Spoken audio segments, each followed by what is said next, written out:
Hello and welcome to or back to the Paws in Pursuit podcast with your host Summer Clark.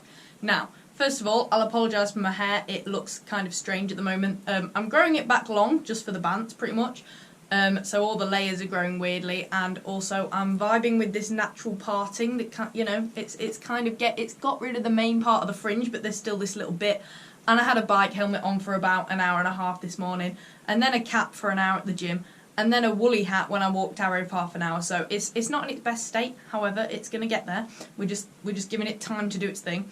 Anyway, into the actual episode today. I had this topic requested from a listener. So Angel, you're probably listening. Thank you for this idea. It's such a good idea because this was such a large part of my life for 3 years. And I know a lot of my listeners are sort of around my age, probably a few years younger, which is perfect, going into sort of uni age, that kind of thing. So today is going to be all about studying canine behaviour at uni and my advice for distance learners, because my course was a part-time distance course done from home. So to start off with, just so you kind of know what I did a foundation science degree in applied canine behaviour and training at Bishop Burton College / Hull Uni. These two institutions kind of collaborated for the degree. So it was Bishop Burton that actually ran the degree, but it was Hull that sort of gave the degrees, if that makes sense. Like the degree was given by Hull Uni, but it was like lecturers from Bishop Burton that ran the course, etc., if you get what I mean. So it was 3 years. I did it from 2019 to 2022. So I actually only finished last June. So I've actually only been out of uni for like half a year, which it seems forever ago, to be fair. This last year's been quite a slow one in a good way. But yeah, so that is what I did. It was all from home. So even pre-COVID, it was all online. Everything was delivered online. You had to submit the work online. Everything was online, and from home you had to do it all yourself. And when people were moaning, they were like, "Oh, my uni or school or whatever course has just gone online because of COVID, and I'm finding it really difficult." I was like, "I've been doing that literally. I asked to do that." But for me, it was ideal. Obviously, it does have its struggles, which I'll touch on in a bit in this episode. But overall, it is what I had to do. So we'll just to give you sort of a baseline of my student life from the beginning. The GCSE subjects in year 10 and 11 in secondary school that I chose were photography, creative iMedia, so like on the computer creating media and stuff like that, which is kind of apt for what I do now, and photography. And then also Spanish and geography. That was because to get an additional qualification, like a certificate after your GCSEs, you had to do 2 of your own choice of GCSEs, and then either one humanity and 1 language of your choice. So it could have been geography, history, or religious studies. So I chose geography because I was better at it and it didn't kill me off inside as much as the others did. And Spanish because it was either Spanish or French. And I can't remember why I went with Spanish actually, because I was actually doing French for longer, but I did. The other option was Russian, and I'm not learning a whole new alphabet. I'm sorry, I'm too lazy. Not the life for me. Sometimes I can't even speak English. But anyway, I was never, still am not, and probably never will be, very academic. I've never liked studying. I just don't like it. Don't know why. It just kills me. It kills my soul. My soul just leaves the building whenever I have to do any studying. The only subject that I was academic in was English language, which is funny because I still fumble on my words sometimes and say everything wrong, but I was extremely good at English language. I got a 9, which is the equivalent to an A star in my GCSEs without any studying. It just comes naturally to me. Maths is the other way. I got 4, which is a low C, so I just passed. So I'm kind of one extreme to the other in that sense. But apart from English language and iMedia, which I got a distinction star in, everything else was B's and C's. So I was pretty average, just wasn't very studious. The sort of more studious topics I didn't do as well in, whereas the more creative topics like writing, you could, in the GCSE English language, one of the questions was write about whatever you wanted. So it was like descriptive words and stuff. So all the creative stuff, photography, iMedia, I did better in than the academic subjects. Which I think a lot of people will probably relate to, or they'll be the complete other way around. It's either one or the other by the sounds of it. So I much preferred doing coursework over exams. I just did not thrive at doing exams. It just stressed me out. It was so much pressure, whereas coursework, I could do it in my own time, put as much into it as I wanted without without like an hour to do it in. I could do it over a month or whatever to really make it the best, spend time thinking about it, processing it, making sure I was doing everything right. Whereas in an exam, you're kind of buggered, aren't you? If you do it all, you've got 5 minutes left, and you realise you've done something wrong, you're like, well, too late. Whereas in coursework, you could go back and, change it, make mistakes and learn from it. You can't do that in exam. So, hated exams. So I decided to move away from the exams after GCSEs, no more of that for me. And instead of A-levels, which would be all exams, I decided to go to college, Rhizome College, and study Level 3 Extended Diploma in Animal Management. So, an extended diploma at Level 3 is the equivalent of an A-level. So I thought, why not? I'm going to enjoy it more, and I'm more likely to actually pass and get the qualification than I am if I did A-levels, because they'd be exams and I just hate them and I suck at them way more than I do coursework. So I did that. I went in at Level 3 because I'd passed all my GCSEs. If you'd failed like maths or English or something, you'd go in. I think if you failed one of maths or English, you'd go in at Level 2. And then have to redo that, keep studying maths if you failed that, for example. And then if you fail both maths and English, I think you have to go in at Level 1 and do those on top of it. So that's why I was so glad I passed maths, because I still do hate maths with every ounce of my being. And I just didn't want to have to redo it. Like, it wasn't even the prospect of failing it and feeling guilty or bad or dumb or whatever. It was just like, I don't want to have to do it ever again. I just want to never do it again. So I was so happy. I literally looked on my GCSE result paper for my maths result sooner than I did English, because I knew I'd probably have done well in English, but I didn't know if I'd have passed maths. But I did, so happy days. And no more exams ever for me, so that was great. So my college course was 2 years, and it was all in person, so luckily for me, Rhizome College is not far from me at all. Not to, encourage stalkers or anything, but yeah, I did that. So it was in person, I think 3 days a week? No, 3 days a week, I think, yeah. Wow, it's not even, well, it is that long ago, but I can barely remember. I think it was 3 days a week. It was like typical hours, 9 till 5. To be honest, I didn't really enjoy it. I didn't like going in, studying and sitting and listening to teachers. Not my kind of cup of tea, but at least I didn't have to do exams, and at least it was about animals. However, it was about all animals and not just dogs. And to be honest, I just wanted to study dogs, so I kind of struggled on the topics that are about like cows and farm animals and mice and rabbits and stuff, because I was like, I don't care, I just want to do the dogs, being honest. But obviously that was a stepping stone for my degree. And then after doing that, I kind of always knew I wanted a degree for my future more than anything. Because again, if I did need to or want to change career paths one day, just having that degree behind you shows potential employers that you can work really hard for something and achieve stuff when you put your mind to it. Getting a degree takes a lot of dedication, commitment, all these things employers want. So it's not just the subject, it's just getting a degree. That's why I did it. But obviously, the more you enjoy the subject, the better you're going to do at it, because you're going to put more time and energy and effort into it. You may already have a base understanding, like I do with the dog training. So it is important what subject you do it in, because you have to be good at it. However, just having a degree, is what I wanted, really. So I then started uni at Bishop Burton. So the only option for me to actually do canine behaviour at uni was distance learning.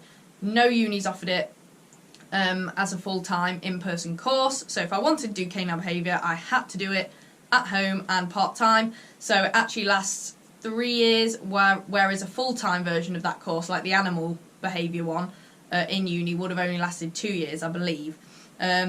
Obviously, you get less, you just get less teaching time, so it's sort of classed as part-time instead of full-time all day at uni, if that makes sense.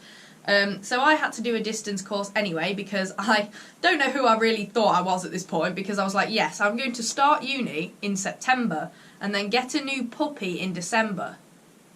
I gave myself oh dear, I gave myself 3 months in between these major life events, and it was very stressful, but we moved, got it done, don't regret anything. So yeah, I got Arrow in the December, started uni in the September before, so knew that if I wanted to get another puppy, then I could not be at uni. Basically, if I live away at uni, I can't have a puppy, my parents don't want a puppy, you can't keep a puppy at uni, and even if I did go to a local uni and just went there for the day. Oh, you can't leave a puppy all day while you're at uni, so like I had to, but it is what I wanted. You know, that plan was sound for me. And also I didn't want that typical uni life, if that makes sense. Like, I don't really care for sort of the social scene. Like, I'm not really fussed. I have my friends in agility, I have my friends at work. I'm not a major socialiser in that sense. Like, I'm not yearning to always go out and socialise. Like, I have a few close friends, kind of. I'm that kind of person with that kind of vibe, if that makes sense. So, you know, I didn't want to go out partying and drinking all the time. I didn't want to live off, like, beans and toast and dry pasta. I just didn't really want that typical uni life. I was happy with the life I have here, doing what I do now, and just sort of adding uni to what I've already got instead of completely flipping my life, basically, and going to live in uni accommodation and just having that lifestyle. Not for me. Living with randos, not for me either. So I also didn't want to stop agility, because at the end of the day, if I wanted to go and live at uni, I couldn't have done agility because I wouldn't have my dogs with me, and also I couldn't, you know, I'd have to come home every week to do my training classes. You know, I just wouldn't be. I'd have to travel home loads to train them, because if you don't train the dog, then you're not going to do very well in competition. So I'd have to travel home regularly, which is obviously expense and time, when I should have been studying. And a full-time course is more time consuming because it's for a shorter period of time, so it's sort of crammed more into 2 years than spread out over 3. So for me to carry on doing agility, I had to do a distance course, which is, again, exactly what I wanted. So now we'll sort of go more into what my course actually entailed. So I had 2 back-to-back lectures a week over GoToWebinar, so this is very much like Zoom. And it was, for me, it was on a Wednesday from 6 till 9 p.m. So the first subject for the first lecture lasted 1 hour, and then the second one lasted 2 hours. So 2 different modules at a time, and then one lasted 1 hour and the other lasted 2. Usually the more heavier one would be last. So for example, business management will be first because it's sort of a smaller part of the course, and then like the canine psychology module, say, would be the 2-hour lecture. It was all done on a PowerPoint, so it's the typical, you probably know, most of you, if you did education through COVID, you know, it's a teacher going through a PowerPoint talking on a, you know, webcam, basically. But there's also a chat box, so you can type into it. You can ask questions, you can answer questions that the lecturer asks, you can talk to your classmates, so that was quite helpful, I found. Because obviously you can't put your hand up and be like, I have a question, so you can just put it in the chat box. For my course, you didn't have to have your webcam or mic turned on. In fact, they didn't really want you to, which was nice, because I could just sit there in my pyjamas. Often, because it was 6 till 9, and I usually have tea at like 7:30, 8, I'd literally just sit there nomming on my tea while I was listening to the lecture. So that was nice. You can turn your webcam and mic on if you want, like if you have, you know, we'd have done certain activities where you could turn those things on and, you know, give a suggestion or answer a question or stuff like that. But I never did, because I just didn't like it. Also, at the time I didn't have my laptop in my room, so I just had our shared Mac in the living room. So my parents were literally just sat in there while I was doing it. And I didn't even have my noise cancelling headphones at the time, so thank God that they were nice and quiet. I usually had to tell them to turn down TV or stop talking so loud. It wasn't very convenient, but that's all part of my advice section that I'll do in a bit. And then the lecturer gave us weekly asynchronous tasks to complete. So these are, it's like homework basically, but obviously it can't be called homework because everything's from home. So it would just be called work. But basically, after having a lecture on a certain topic in a module, the lecturer would give us a task, usually like a few pages of A4 with lots of different questions on it that you need to go away, research, write down your answers, and then bring back to discuss a week later. So the whole course was coursework. It was all assignments that you had like 6 weeks to do or whatever, which was perfect for me. No exams whatsoever. Now, don't take my word for this, because I can barely remember, and I don't even know where my memory stick with all my uni work is anymore. However, I think we got around 2 assignments every 6 weeks, I think. So we usually had 2 modules going on at a time. and 1 assignment per module in that, like, I think it was like, I'd say 4 to 6 weeks we got a new assignment per module. So we usually had 1 or 2 or sometimes 3 assignments sort of on the go at once. Again, depending how quickly you get through them, as long as you don't get behind. There's usually only 2 at once with a similar due date. Again, don't take my word for this, but I think they were between 1,000 and 5,000 words, depending on the assignment. You know, some could be 2,500, 4,000, you know, anywhere between that range, I think. Luckily, I finished my course and decided not to carry on doing more uni, because if I had, I would have had to do a dissertation, which is like millions of words, and I'm not about that life anymore. But I'll get on to why I stopped after this course and didn't go on to a bachelor's, master's, etc. at the end. But it's all Harvard referencing, and it's very formal, so, you know, it's not just you write about it like you normally would if you're explaining something. You have to research. You know, every point that you make in an assignment has to be backed up by proof from a research paper that you found online. So it's a massive pain, in my opinion. Some people love that. Like, my mum has always said, oh, I'd love to do that. It's like, you know, it's like you're an FBI agent researching. I don't like it. It's so frustrating. But, you know, when it's on a topic you enjoy, it's not so bad. So yeah, you have to reference, so a list of references at the end where you got your information from. You have to cite, so after every point you make in your assignment, you have to put in brackets the name of the person that said it and the year they said it in, which is also a little bit of a pain. And then you have to be careful about plagiarism, so you have to make sure that you, I think it's called paraphrase. Oh, look at me remembering things I did in uni half a year ago. I think it's paraphrasing, where you take someone else's point, but instead of putting it in the words that they use to explain it, you put it in your complete own words. That makes sense? So plagiarism is a massive one. You can, like, get kicked off the course for it if you don't paraphrase well enough, or if you blatantly copy something. There's a funny story about plagiarism that I have for you in a bit. But for now, so one of the down points was you had to rely on lecturers replying to emails if you got stuck or found something difficult. So say I could not progress in an assignment because I did not understand and I needed help. I either had to wait till the next Wednesday's lecture, where I know I have the lecturer there live and she can't ignore me. Well, she could, but, you know, it'd look a bit rude. But yeah, if you sent an email because you were stuck, they might take 5 days to reply. Like, again, this might just be the lecturers at Bishop Burton. In complete honesty, and I know my classmates thought the same at the time, but the organisation of my course was not fantastic. The lecturers were not fantastic at the time as far as organisation and management and help goes. But again, I suppose you kind of have to expect that because it's a distance course, and it is, you know, you have to just think you've got yourself and that's it. Try not to rely on anyone else. But yeah, the lecturer reply time was quite poor, but again, I don't know whether I should have probably expected that a bit more.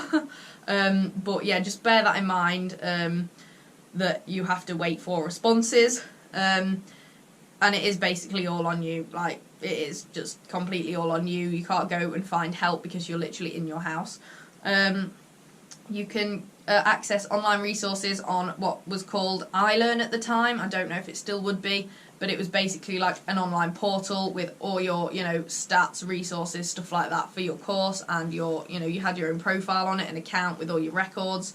And then on there, it was like a virtual library, so it had loads of resources like documents that could help you about certain topics. I didn't use that tons, but it is there, and I did use it a few times, but I kind of personally preferred to do my own research instead of trawling through what they thought, you know, or they put on the website. So we also had regular one-to-one check-in sessions with our course leader or manager, whatever you call her. So this was like every semester, I think, so every few months, I think. Again, my memory's non-existent, honestly, goldfish. But yeah, so that was like, again, on GoToWebinar, but it was just you and the course manager, and you could tell her what you were finding good, what you were finding bad, what you were struggling with. You know, she'd look at your grades, give you advice on where to go from here, how to get better grades, stuff like that. So that was really useful. But I wish we had those more frequently, but at least they were there. So what I found is that the modules got harder and the workload got heavier as the course progressed. So this is kind of, again, to be expected. So like the first few semesters in the first year of the course were pretty easy, light workload, small word counts, stuff like that. And then by the end of the course, we were getting absolutely hammered, to be honest. And it's when you're most fatigued as well, like at the very end of that third year. The modules were really hard. There was more practical assessments, which I'll get them to in a minute. You know, there was more assignments on the go at once with similar deadlines. And yeah, it was just all a lot worse in that sense the later on. But I guess it kind of builds you up. You know, it's better that than throwing you in at the deep end straight away, I suppose. So I guess that's good. So practical assignments next. So I had a love-hate relationship with practical assignments. So the practical assignments were where you had to train your dog to perform different behaviours using different methods. And before anyone goes, oh my god, what if you have to use all the methods? It was all positive, no worries. Obviously, it has to be. But yeah, it was all using positive methods like shaping, stuff like that. I think luring was in there as well, all the stuff like that. So I love these because obviously you just train your dog and film it, but hated it because there's the pressure of if your dog doesn't understand something and you can't get it on video, then you know your grade is kind of reliant on your dog doing it and understanding it, and you have to teach them given behaviours that they give you in the end, you know, using methods they tell you to use. So that's kind of a little bit inflexible in that sense.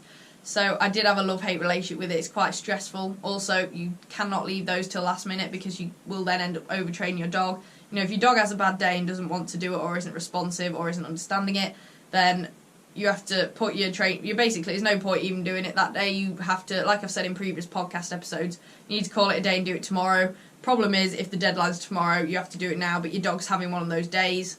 Don't do that. That's not a good idea. Voice break, lovely stuff. So there was also business modules as well as modules such as dog training, psychology, nutrition, anatomy and physiology, stuff like that. So it's not all dogs. There's still that bigness. Wow, English. Level 9 English. Here you go, guys.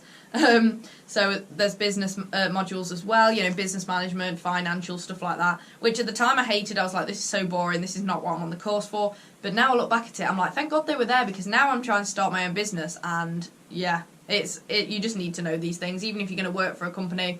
It's just really valuable for anyone, really, who's going to go into a career to know. So that was good. So we had the option to split the course into two. So you could get what's called a higher education certificate by doing the first 1.5 years of the course.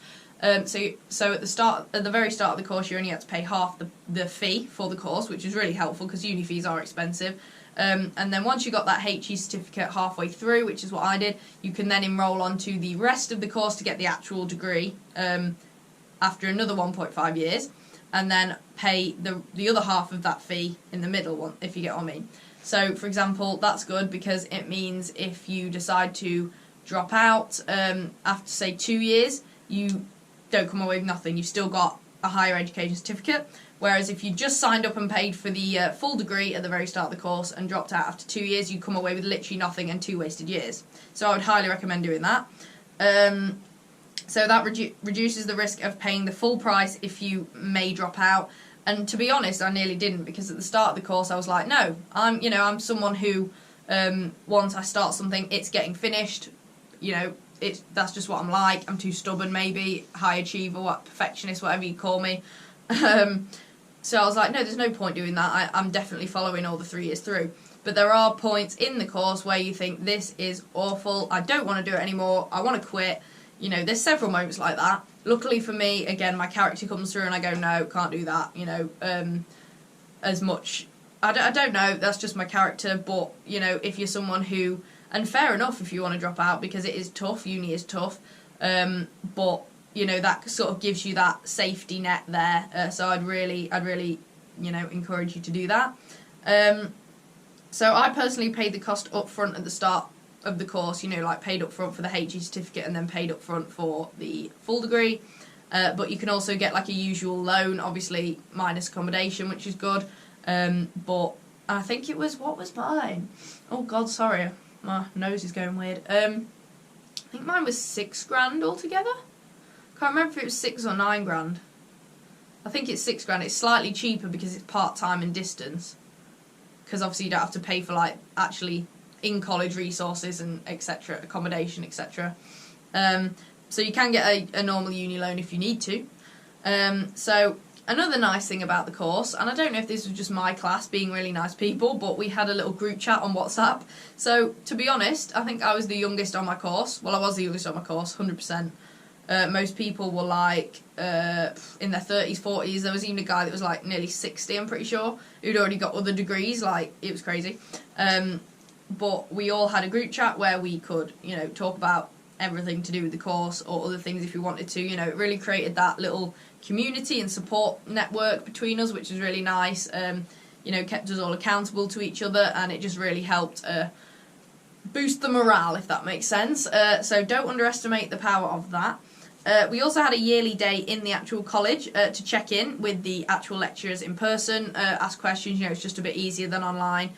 Obviously minus the years of COVID, so I think I only had one of mine actually. Yeah, I did. I only had my first day, and then the next 2 years there wasn't a day because COVID. But usually I think there's one day per year, at the start of every new year, where you actually go into the college, which Bishop Burton is a really nice campus. Like, it's really nice. I especially like the cafe there, has some nice stuff. It's a really nice campus, and you get to sort of meet up with your classmates and, be face to face with lecturers and stuff like that, so that's good. And then also the last point before I jump into my advice for you guys, if you're considering doing what I've done, is formative feedback. So this is where you can send either a mind map or a 500-word extract of your assignment. You can send that into the tutor 2 weeks before the due date of the assignment, I'm pretty sure. And they will give you feedback, saying you're either on the right lines, you're of the right thinking, or not, like you completely off, change it, and give you prompts like that. I always preferred to send in 500-word extracts because they could then see my writing style and how I was structuring my paragraphs and stuff like that, formatting the assignment. I hope I'm making you guys laugh with all my terrible words here, but the assignment. So that was really helpful. Obviously in my map they can't really see how you write it.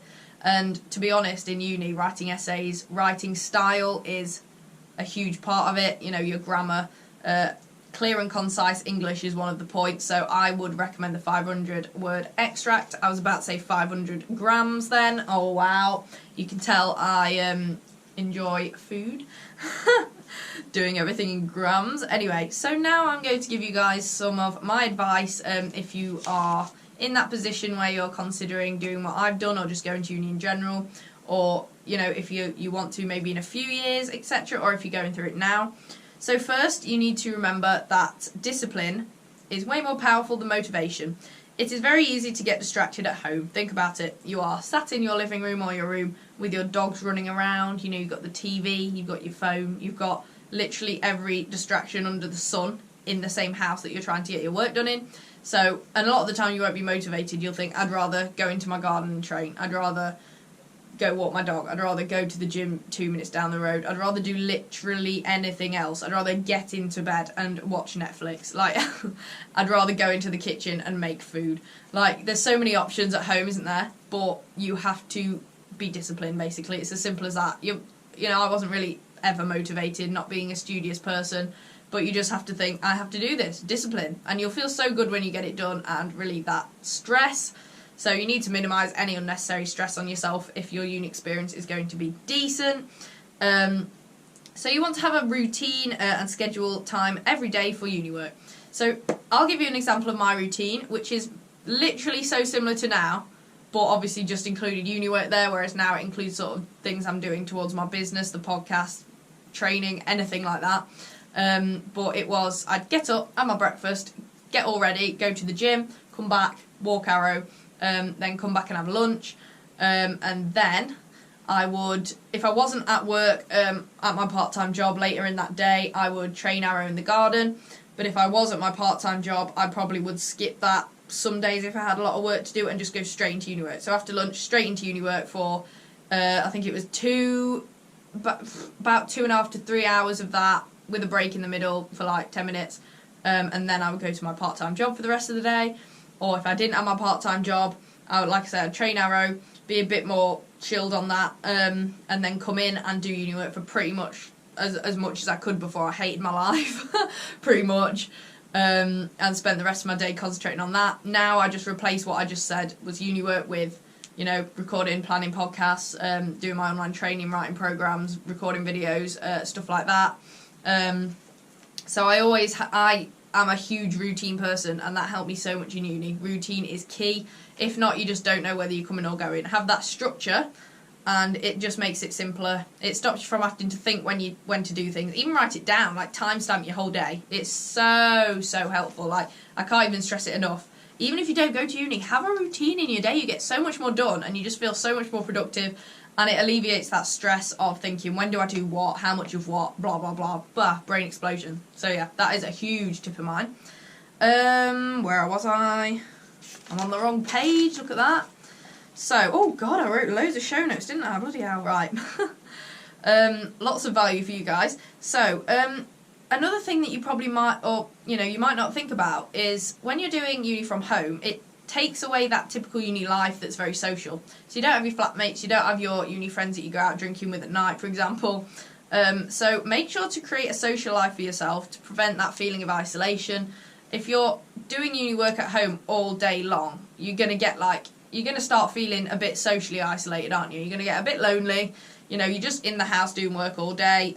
So make sure that you schedule time with friends from work. Like, I always schedule time where I can to go out and chill and do things with my friends from my part-time job. And also, obviously, I have agility, which I know a lot of you will. So once a week, and then also at competitions weekly, I get to socialise with my friends from agility. So I've always made sure that I have a good, solid social life, as well as just uni, because when you're stuck at home all day, it can get a bit lonely. And, you know, if you're going into the office, you'd see people. Obviously, my part-time job really helped because some of my best friends are in my part-time job, so I get to see them a lot of the days of the week, so that was helpful. Just make sure you get some sort of social aspect in there. Another one, which is just typical advice for studying and life in general, is don't procrastinate and don't put work off. Just don't do it. Why would you want that stress? Why?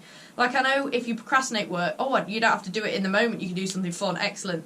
But then tomorrow you'll be like, oh no, I should have done that work. Just get it over and done with. It feels amazing once you've done it. Remember, when you're distance learning, there is no one there to push you or keep you accountable or remind you to get your work done,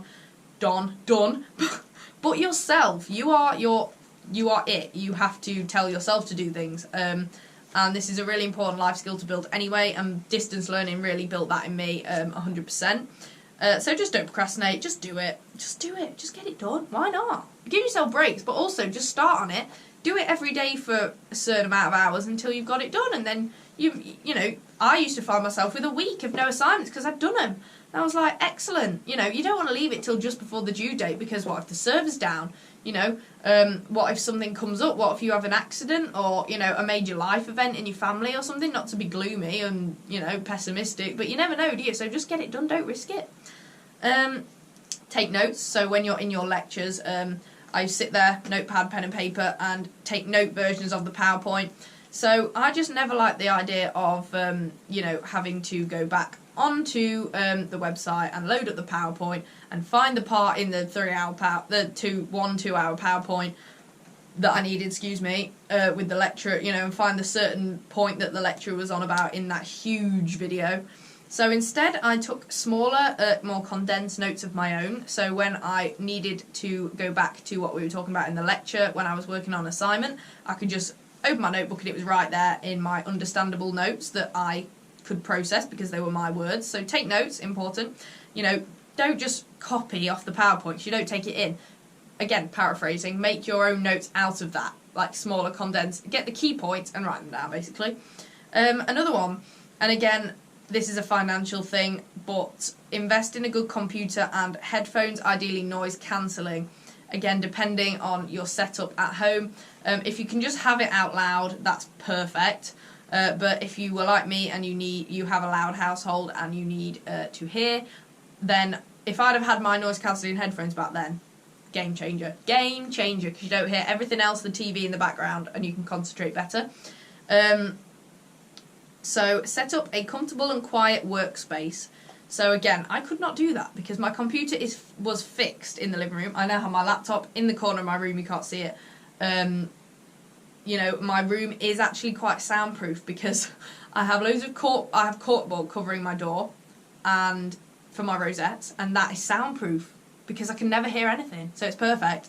But make sure your workspace is comfortable because you'll likely be sat there for like 3 hours, and make sure it's quiet so you can concentrate. Engage in the chat box in your lectures, so ask and answer questions and engage with your classmates. Again, this just increases your likelihood of getting as much knowledge out of that session as you can, because if you answer a question and you get it wrong, the lecturer can, you know, correct you and you've learned something, or you know, you can get that reinforcement of getting an answer right, and it just makes it more interactive. And if you interact and type and look and just engage with the lecture, then you're less likely to just fall asleep. As I know a lot of people have like the lectures on in the background at home when they're doing other stuff, you're just not going to take it in, and again it's just making it harder for yourself, and then you'll only have to go back and re-listen to it the next day because you haven't taken it in. So just put everything into those few hours, and you will be very thankful the next day when you have to do the assignment on that topic. Where was I? So do the asynchronous tasks while the topic is fresh in your mind. So for example, oh, got an itchy lip, sorry. So yeah, say you get an asynchronous task on the Wednesday night about the topic you just did in the lecture. Got an itchy foot now, it's all going wrong. I personally always did that asynchronous task the morning after. So the morning after the lecture the previous night, I'd just get the asynchronous out of the way because the knowledge I learnt was fresh in my mind. I'd just written my notes, whereas if you leave it till 6 days later just before it's due, again, procrastination, you've probably forgotten what you did 6 days ago, if that makes sense. And it'll take you way longer, and you'll have to go through all the effort of going back through the lecture and notes and stuff like that. Just do it while it's in your head. Sometimes I even did it at like 9 PM when it ended. I'd just do it and be done by 10 PM. Like, and I did burn myself out a few times in various ways, as I did a podcast episode on that, so look back if you want to listen to that story. So it's not for everyone, but I like getting things out the way with because I'm quite a stressy person sometimes. So yeah, that is some more advice. Another one is just start. So again, no procrastination. Don't wait till it's like perfectly written, or like the first sentence is perfectly written. Just get it all out on, well, I say paper, on the document. Just type it all out, get it all, just once you start, you build momentum. It's starting that's the hard bit when you're doing your assignments, and then you can trim it down to meet the word count, and tidy it all up to make it flow better at the end once you've written it all out. So that's what I did. I just word vomited over the document, put all my research in, blah blah, and then went back, trimmed out some unnecessary bits and words, and tidied it up so it flowed nicely and the structure was good, sort of nearer the end once I'd covered all the topics I wanted to cover. And then here we go, is my funny plagiarism story that wasn't actually me plagiarising. So get references and citations right, for God's sake. It's such an easy mistake to make. Again, I was multitasking and I shouldn't have been, really, but I thought I could manage it and I couldn't, so I learnt my lesson. Basically what happened is I was working on 2 assignments at a time because, like I said earlier, we got 2 assignments at a time, both different modules, different subjects. So I was working on them in the same study session for some reason, thought I could go back and forth between them, so I did them at the same rate, even though that was unnecessary because they were like a week apart due date, so I could have done one and then the other. I don't know what I was thinking. This was quite early on in the course before I'd learned all my lessons of how to go about it. But basically I had loads of documents up, like academic journals that I was going to use in my assignments, and I found the information I wanted, flicked back onto the document to write, paraphrase it, which was correct. I then flicked back onto the web page and I flicked back onto the wrong journal because I had about 20 open, all these tabs, flicked back onto the wrong one, didn't know which was which. The one I was on, because I was in a stressy state of mind multitasking, I just wrote down the information for that one in the reference and the citation. And I got that whole assignment, I got them all mixed up. So obviously the lecturer read it and thought she's just basically chatting a load of rubbish. She just made up references. So they basically accused me of plagiarising. And I had to have an online meeting with the board of the college, and I pooed myself. Honestly, it was horrible. but basically just explained my situation. They realised it was a common mistake and let me off. But I didn't get a very good... I passed, but I didn't get a great grade on that assignment because of that. You know, it just kind of stopped the flow of my writing as well, because none of it really made a lot of sense. But after understanding what happened, they said, that's fine. But yeah, just do your assignment, just calm down a little bit and do your assignments one at a time in a single session. So if you sit down for 2 hours to do some work, do one assignment and then do another in the next. Like, even if you have an hour break and then do the other assignment in the same day, just don't be working on 2 at a time. Don't have loads of things open at once. Be a minimalist online. Like, keep your assignment and then one journal, and then once you're done with that, close it and open another one instead of having them all open at the same time. And I never made that mistake again. So there you go. My mistakes are your lessons. There you go. You're welcome. So yeah, work on one assignment per study session, just said that. So prioritise assignments as well, this is helpful. So do the one that's due first, really, generally. However, you know, even if it's by just a week, but also consider the word count. So if one has a word count of 1,000 and one has a word count of bloody 7,500 or whatever, then I would probably get the 1,000 one out of the way with first. However, if the 7,500 one is a subject you find harder, start that, you know, maybe start that one first, you know. Get to grips with the one you're struggling with first, so you're like, oh, I understand it, okay. Do you get what I mean? Whereas, you know, if the other one's really easy, you're like, I could do that whenever. I could do that in the last week, to be honest. So, you know, just prioritise it. Again, it depends on your preferences, but make sure if you get more than one assignment at a time, you prioritise which one you work on first. And which one you put more time into. Obviously, you have to put more time into one with loads of words in the word count than one with barely any. And then when you get 2 assignments at once, if this happens, or in like the same week, look at both briefs. You know, just understand what both are about and what is expected of you in both, and then that will help you decide what to prioritise. Send emails ASAP and during office hours for the individual lecturers. So my lecturers basically had their office hours, so they're like, I am going to be sat at in my office on my computer between 12 and 3 p.m. on these days. Send the emails then, because they're sat there, it's going to ping in. If you send it at like 10 p.m. at night, or if you send it at, I don't know, 5 p.m. when they said they left the office at 3 p.m, you're going to have to wait longer for a response. So take that into consideration. And just as soon as you have a question in your head, send it. Because like I said, they could take a week to reply. Don't put off asking for advice. Just if you need help or have something you want to say to a tutor, send it in that moment so that they, you know, they have longer to reply, if that makes sense, before you start to panic if you get close to due dates. So use the online resources like you would an in-person library. So they're there, why not use them? Like I said, I wasn't a huge fan of using them personally, but it might have helped me more if I did. Go through them, see if there's anything useful, like you would in an actual library. Again, try and make your distance learning experience as close to an actual in-person course experience as you can, as that will, you know, take away those difficult points of being a distance learner if you make it similar in that sense. Because often the colleges do, you know, they do make an effort to make it as easy as they can for you in most instances, so utilise what they offer you. And then don't pretend that everything is fine if it isn't in your one-to-one check-in sessions. So ask for help in your one-to-one check-in sessions if you need it. Don't just pretend everything's fine. That's your chance to be like, yeah, I'm really struggling, help. And they will. They'll help you. So do it. Don't fake it being fine for the sake of pride or, you know, whatever. Or, you know, in case you're like... Because sometimes I think, oh, the more essays wrong, the more work they're going to give me to do. Yeah, you just need to do it. Summer, suck it up and do it. That's what I had to tell myself. And they, you know, they'll just give you advice and how to move forward and sort yourself out. You know, it just alleviates that worry. So ask for help. Use those one-to-one check-in sessions and get it all out. And literally ask you. You're talking to a one-to-one, so do it. Don't be afraid to ask for help. So take regular breaks to avoid burnout. Again, I've suffered burnout before with agility, with studying. I think that's kind of my character. I'm a very stress head. I'm a very stressy person, bit of a stress head at times.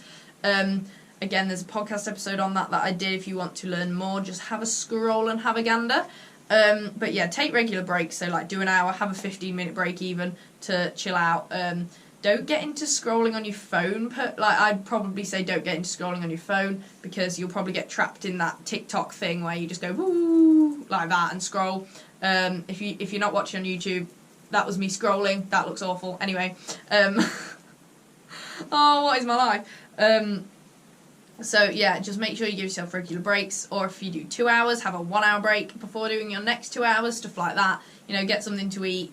If you haven't eaten anything, your brain's just not going to function. Stay hydrated, drink so much water, it's gonna, it keeps your brain functioning, all that sort of stuff. When you have a break, go out for a walk, get some fresh air, clear your head, all that sort of good stuff. I would say take a nap, but that's not for me. I just wake up feeling like death. But if that floats your boat, then there you go. So yeah, be kind to yourself, give yourself breaks, don't stress yourself out, just do everything you can to make it as enjoyable, easy and stress-free as you can for yourself. And then work on your practicals early so you don't overtrain your dog, like I said earlier. Start them as soon as you get them, have a 5-minute session and film it. And if your dog doesn't get it in that session, it's fine, you've got like a month to do it. And just plug away every day until you get enough clips. And your dog understands. You've got to give your dog time as well as yourself to get things right. You wouldn't just assume that you could do an assignment in one night before the deadline. Well, some people might, but that's silly, isn't it? You silly goose. So don't expect that of your dog either. Like I said, if the dog doesn't understand it the day before the deadline, you're done for, you're screwed. So don't do that. Make sure to send in your formative feedback, like I said earlier, because you don't have to. You don't have to send informative feedback. A lot of people couldn't be bothered or hadn't even done the 500 words by the formative feedback date. But make use of it. That's a resource. That's such a good resource. And it takes off so much stress. Like if the lecturer says, yeah, you're on the perfect track, keep going. You're like, oh, thank God. And you can confidently carry on in the way that you already did in those 500 words. But, and if they say no, do it more like this, then you know what you're doing. If you don't, you don't have a clue. You might be doing the whole thing wrong, and what a waste of time that is, and then you're going to get a bad grade. So utilise that formative feedback opportunity. Again, like I said earlier, just take every opportunity you can.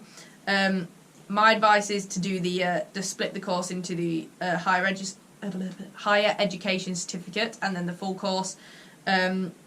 As the course might just not suit you, to be honest. Like, there's no shame in that. If the course doesn't suit you and you realise that, a couple of years in or whatever, or, halfway in, then you can stop. But you've then at least got the higher education certificate and something to show for all your efforts previously. Engage in the group chat and create a support system through your classmates. So don't just shy away and stay quiet. Get involved with them. Like, create that network, and it will make it so much more enjoyable as well. It's so much more fun, because obviously you're missing out on the social element of a normal uni life, so at least try and get it when you can, through chats and stuff like that. Some of my classmates also did like weekly study sessions in a group. I often didn't actually attend them because they were free when I was doing agility or something. It didn't affect me too much, but more just for your state of mind, make that support system through your classmates when you have the chance. Attend the in-person days. There's only like once a year. You may as well attend it. Make a day of it. It's quite different. It's a bit interesting, Go to the campus, get a feel for it, talk to your lecturers and your classmates in person, and it just makes everything easier on you, makes it feel more regular, like a regular course. And some of my biggest tips, remember it's only for a few years, so prioritise it. Again, I did a podcast episode recently on prioritisation. But just put everything into it, because 3 years or even 5 years out of your whole life is nothing. Put your head down and get on with it. If you commit to it fully, and you'll thank yourself when you do get that degree. My dogs are barking because I think my mum just got home. So remember, it's not an easy way to get a degree, and you should be passionate about the subject you're studying. You want to enjoy it. The more you enjoy it, like I said earlier, the more work you're going to put into it and the better your grade's going to probably be. Like I said, I enjoyed writing in school, so I got a 9. I hated numbers, so I got a 4 in maths. So work with your pre-existing passions and strengths as well when choosing what to do. But yeah, animal management and, canine behaviour and stuff like that, anything animal-based, most people think is an easy way to get a degree, or, a diploma is an easy way to get the equivalent of an A level. It's not. It's exactly the same. It's just a different way to go about it to suit other people. But it's still hard. Like, doing canine behaviour at uni is still hard. You know, I know, yes, maths at uni for me is probably harder, obviously. But it's all the same workload pretty much, and it's all the same. You know, you have to write the same and stuff like that. The subject's just different. But yeah, it's not an easy way out, so don't think that. So, to finish off the episode, after uni I got a merit, so I was happy with that. My only goal for uni really was to pass. I hated studying, so I definitely could have put more work into it, but I put enough in to get a result that I wanted. But again, if I wanted, say, a distinction start, then I probably could have put more work into it. But obviously I had agility going on, which is my priority. You know, it always has been and always will be, because that's my passion. I want to make a career out of it and stuff like that. I also had, you know, team GB and stuff going on at the time and stuff that I prioritised. But again, it's up to you what you prioritise. But just do enough. Make sure you do enough. So, in summary, the amount of work that you put into uni will determine what grade you get out of uni. So, it's your choice. You know, if you want to do the bare minimum just to get past, that's fine. If you want to do as much as you can without having to get rid of other important aspects of your life, like me, you know, agility, the gym, stuff like that. I wasn't going to get rid of them just to do uni work and maybe get a distinction, because at the end of the day, you know, when I was putting that extra time into uni, I'd probably be miserable, because I was like, oh, I'm not doing agility or the gym, the things that make me feel good and happy. So you've got to balance it like that. Do what you can. You know, if you want to scrap everything and just do uni and get a brilliant degree, fantastic, well done. I couldn't do that. So it all depends on what you want out of the experience as to how you go about your uni experience. But yeah, that pretty much sums up the episode. So it's quite a long one, actually, nearly an hour, 51 minutes. But I really hope that provided some value to you. Like I said, if you're going through it currently or thinking about it in the future, or have any more questions about it you want to ask me, then please do get in touch, comment down below, or DM me on any of the social medias, and make sure to follow me on all the social medias as well, because I post daily on all of the platforms pretty much. So I think I put them here. So go follow those. Also, it'd mean a lot if you could leave me a review on Spotify and/or Apple Podcasts. That means a lot to me. So yeah, that pretty much sums it all up, and I will speak to you guys all next week. Next week we should have Neil Ellis's episode up a week today, so that's really exciting. So make sure you come back every Wednesday at 8 PM for a brand new episode. Bye guys.